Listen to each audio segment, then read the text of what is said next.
Okay, we have another integral. This one was sent to me by Sid. We've got the integral of x plus 1 squared plus natural log x to the x over x cubed plus x e arctan of x dx. Okay, this is kind of similar to some other problems I've done recently, but there is kind of a twist to it. And I think where I want to start is just with the algebra, because I think there's a lot of things we can do here. Like we can definitely factor an x out here, right? I can write this, if I factor an x out of this becomes x times x squared plus 1. That seems promising just because the derivative of arctan is going to be 1 over x squared plus 1. For this natural log x to the x is a little awkward, so what I like to do is just bring the x out front with log properties. And for this part right here, I think what I want to do is, let's actually multiply this out. If I multiply that out, we're going to have, and I'm going to reorder it, x squared plus 1 squared is just 1 plus 2x. I'm doing that because I kind of want to get this x squared plus 1 that's in common here. And then what I'll do now is rewrite this, but I'm actually going to want to distribute this e arctan x into everything. So what's going to happen, like for the first part, I'll have this distributed out, x squared plus 1. I'll just write it like this, showing that we want to split that. And then here we have this denominator, and we'll have the e arctan x just distributed in here on this first term. And for the second one, we'll have our rewritten x ln x over this part, x squared plus 1, and we again have our distributed in e arctan of x. But then we can cancel x's here, and we actually can get cancellation over here if we split this up even more. If I split this up on the plus sign there, then we're going to get cancellation with the x's, cancellation with the x squared plus 1s. So let's just see what that looks like split up. So we have x squared plus 1 over x squared plus 1.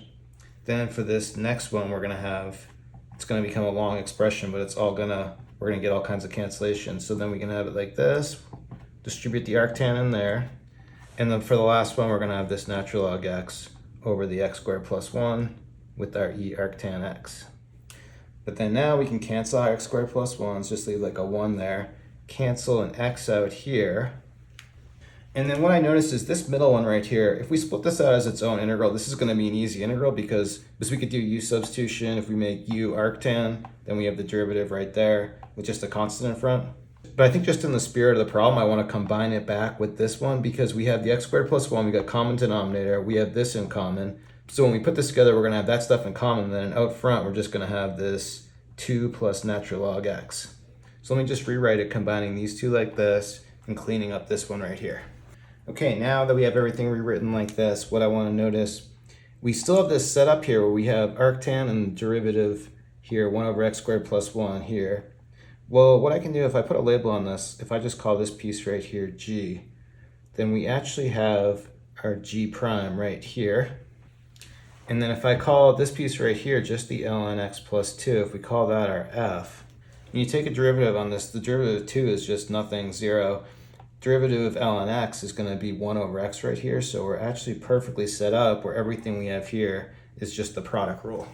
So looking at our formula for the product rule, when we have the derivative of two things multiplied, we just need the derivative of the first times the second plus the first times the derivative of the second. What we have in our problem is we have this as an integral, right? So we have the product rule inside an integral, and so this is also inside an integral, but because we're integrating a derivative, we know the solution of this is just going to be f times g. So we can write our solution as f times g plus c. But we know what our f is in our problem, and we know what our g is, so we can just put this together. So for my final solution of this, we just have natural log x plus 2 times our g, e arctan of x, add a plus c, and that's it. Okay, there you have it. Thanks again to Sid for providing the problem. Thanks everyone for watching. Have a good day.